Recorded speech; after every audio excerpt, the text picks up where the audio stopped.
destino fatal que sabes que antes o después va a atrapar a los personajes, aunque no hayas leído la novela de Kane.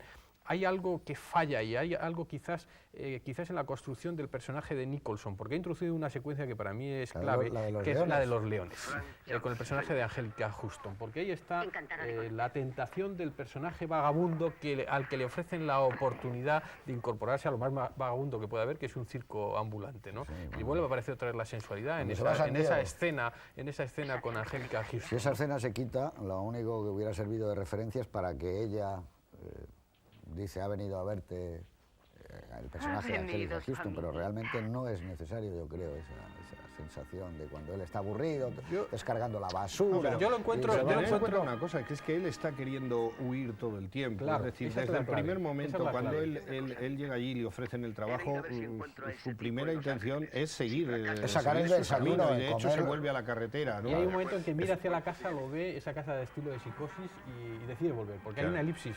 Las elipsis funcionan bien. Hay lo que decía José Luis en la presentación, que es muy claro, que es, y entonces la vi, que en la película de Ty Garnett es una escena parecida a cuando Judy se aparece ya reincorporada en Madeleine en Vértigo, a James Stewart, es decir, es una aparición con un flu incluso, o sea, aparece Lana Turner, que además Lana Turner en esa película tenía flu ella, es muy real, ¿no? Es decir, ella de por sí tenía flu. Una diferencia muy clara entre las dos versiones es que Lana Turner es muy real, mientras que Jessica Lange es muy real. Llevas turbantes y eso. Pero y entonces la vi en el caso de Ty Garnett, es una aparición casi milagrosa de Lana Turner, y aquí es todo más real, porque incluso Jessica Lange no está presentada en la película desde el punto de vista de Jack Nicholson, sino a través del personaje de Papadakis, de John Colicos, ¿no? Es decir, que él entra en la cocina y le dice, oye, que aquí hay uno que se va a quedar, ¿no?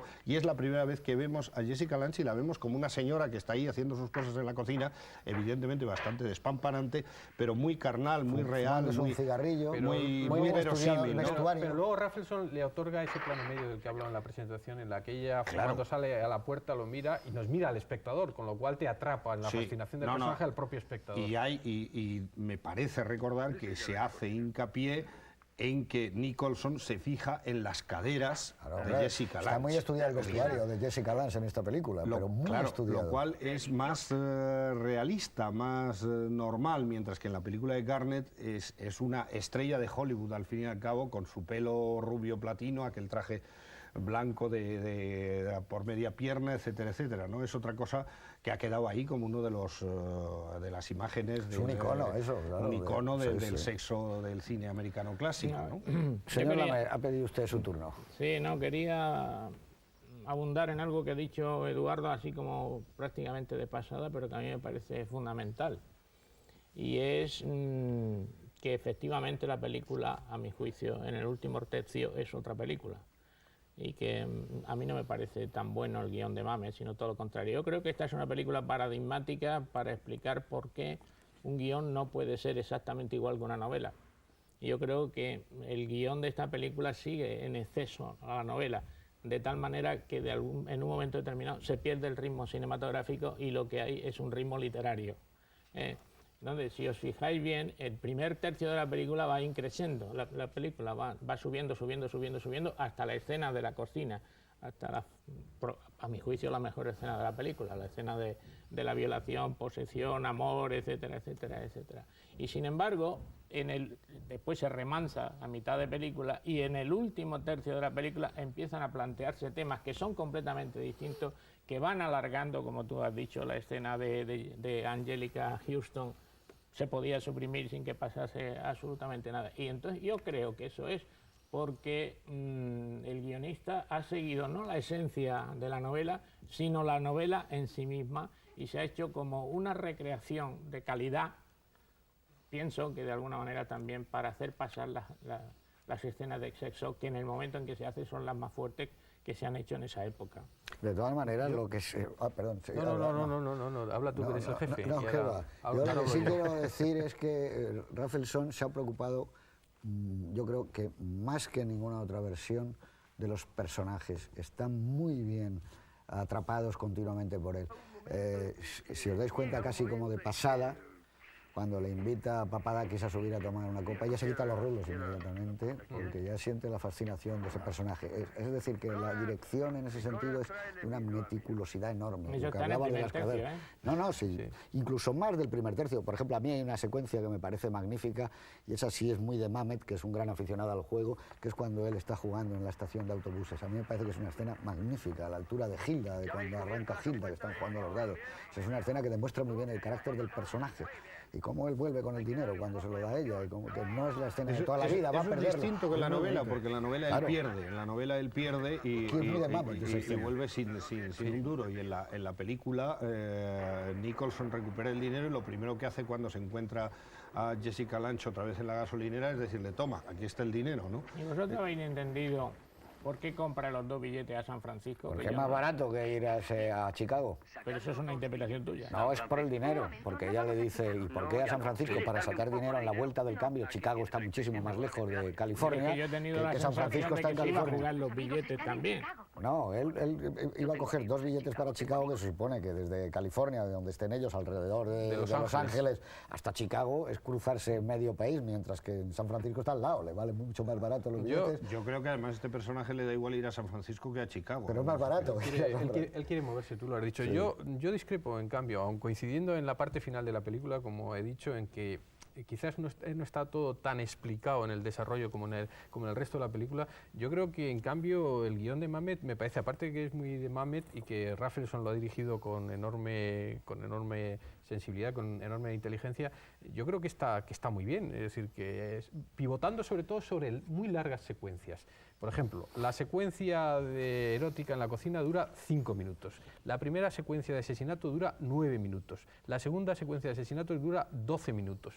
Todas esas secuencias están escritas y están dirigidas con una enorme unidad y homogeneidad dentro de la secuencia. Y luego hay una sucesión de secuencias que a mí me parece sencillamente prodigiosa y que es lo más Mamet de la película, que es desde el mismo momento en que él está en el hospital después de que el coche se ha derrumbado en el segundo asesinato y el fiscal le presiona hasta que sale en camino de reanudar su vida en común en la carretera, que son 9 minutos absolutamente prodigiosos en los que pasa de todo. Pasan dobles traiciones, pasa una falsa conspiración con esa declaración falsa que toma delante el personaje del pelirrojo que reaparece después. Pasa una secuencia de juicio en la que suceden todas las cosas, en que los personajes por primera vez están crispados. Yo creo que el talento de Mamet, al haber condensado en unas situaciones entrecruzadas de choque para demostrarnos cómo son capaces el uno y la otra de jugársela, porque en ese momento el espectador que no haya leído la novela no sabe lo que va a pasar, no sabe si Nicholson está traicionándola a ella para lograr escapar de un asesinato que nunca ha querido participar, o si ella, una vez que se entera de la traición de Nicholson, está intentando pasarle otra vez la misma situación. Es prácticamente la misma situación que David Mamet hace en su primera película Casa de Juegos. Las traiciones con las apariencias, con el juego, con las conspiraciones, con las cartas encima de la mesa que parece que es una jugada, pero resulta que es otra. Esa es ciertamente prodigiosa. La misma secuencia del segundo asesinato, que son 12 minutos, desde que llegan a esas gasolineras por la noche, con Nicholson fingiendo, hasta el momento en que ella, aterrorizada, llega a la carretera y para el coche, son 12 minutos de una intensidad en la que está el fingimiento, está la sensualidad, que es el colmo, esa situación de Jessica Lange provocando desde el suelo después de haberla golpeado, una situación sadomasoquista, esa situación de desesperación por lo que está sucediendo. A mí me parece que el guión está muy bien, y lo único que le reprocho al guión y a la película es esa parte final en la que yo creo que no se explica con excesiva verosimilitud y lamento, yo que soy hitchcockiano, introducir ese elemento de verosimilitud, el giro del personaje, que es un personaje que está atrapado, que quiere irse, y creo que por eso yo creo que la secuencia de Angelica Huston sí está justificada, porque él vuelve, ¿no? Esa cantidad de planos en el que él mira a los alrededores de la casa, que no sabe qué decidirse, no sabe qué hacer, pero esa decisión de Nicholson de repente decir me voy a casar contigo, llega un momento en que el espectador llega, yo la primera vez que vi la película no recordaba la novela de Kane, llega a pensar, ¿está fingiendo Nicholson? ¿La va a abandonar antes o después?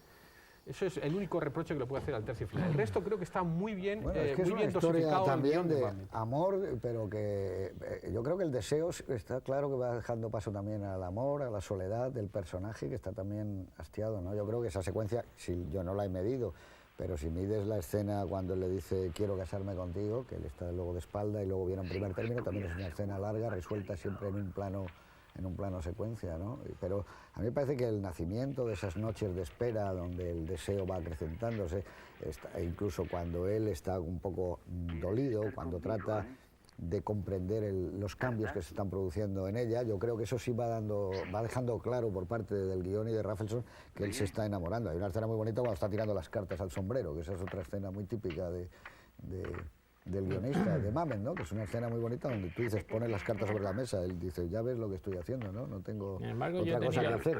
Yo he tenido la sensación, al ver la